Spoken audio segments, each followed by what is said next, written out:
अंबादास दानवेंच्या उमेदवारीला काँग्रेसचं समर्थन तर दानवे महाविकास आघाडीचे विधान परिषदेचे अधिकृत उमेदवार काँग्रेसकडून उद्धव ठाकरेंच्या निर्णयाचं स्वागत।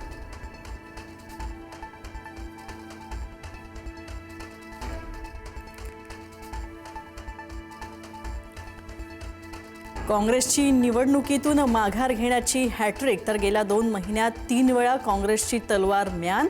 आधी उमेदवार देणार, मग घोषणा आणि नंतर ऐनवेळी माघार।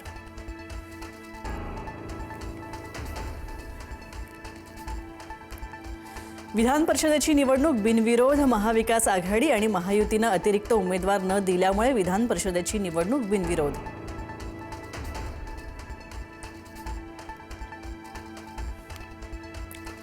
प्रहार संघटनेचे अध्यक्ष बच्चू कडूंचा शिवसेनेमध्ये पक्षप्रवेश, विधान परिषदेची उमेदवारी सुद्धा जाहीर। कडूंनी भरला अर्ज तर शिंदेंच्या ऐतिहासिक बंडात साथ दिल्यानं पुनर्वसन।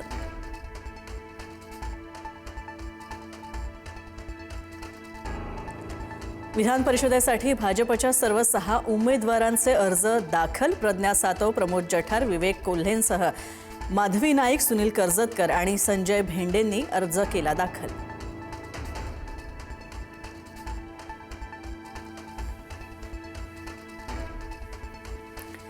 राष्ट्रवादीकडून झिशान सिद्धकींना विधान परिषदेवर संधी। उपमुख्यमंत्री सुनेत्रा पवार, सुनील तटकरे आणि छगन भुजबळांच्या उपस्थितीमध्ये झिशान सिद्धकी यांनी भरला अर्ज।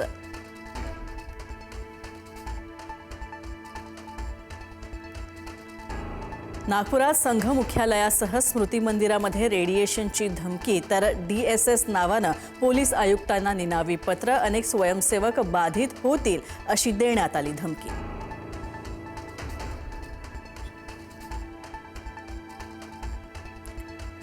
मानखुर्दमध्ये उड्डाणपुलाच्या कामाच्या दरम्यान क्रेन पडून पोलिसाचा मृत्यू। 20 तासांहून अधिक काळ सॅन पनवेल मार्गावर वाहतूक कोंडी तर पालिकेच्या ठेकेदाराच्या विरोधात निष्काळजीपणाचा गुन्हा।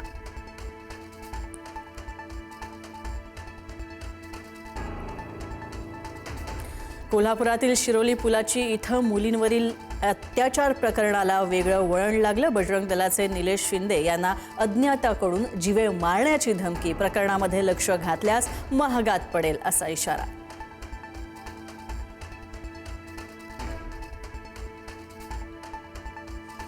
आठव्या गुन्ह्याअंतर्गत अशोक खरातला 12 मे पर्यंत न्यायालयीन कोठडी। 9व्या गुन्ह्यासाठी ताबा मिळवण्यासाठी SIT कडून न्यायालयामध्ये अर्ज दाखल।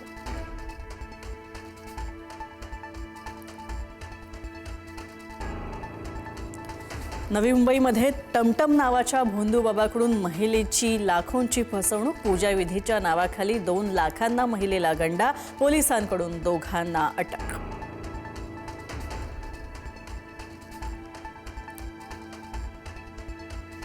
अकोल्यातील भोंदू चंदनशेष बाबाचा व्हिडिओ झाला व्हायरल। दर सोमवारी भरणाऱ्या दरबारामध्ये भक्तांनी गर्दी केली तर पोलिसांकडून कारवाईचा इशारा।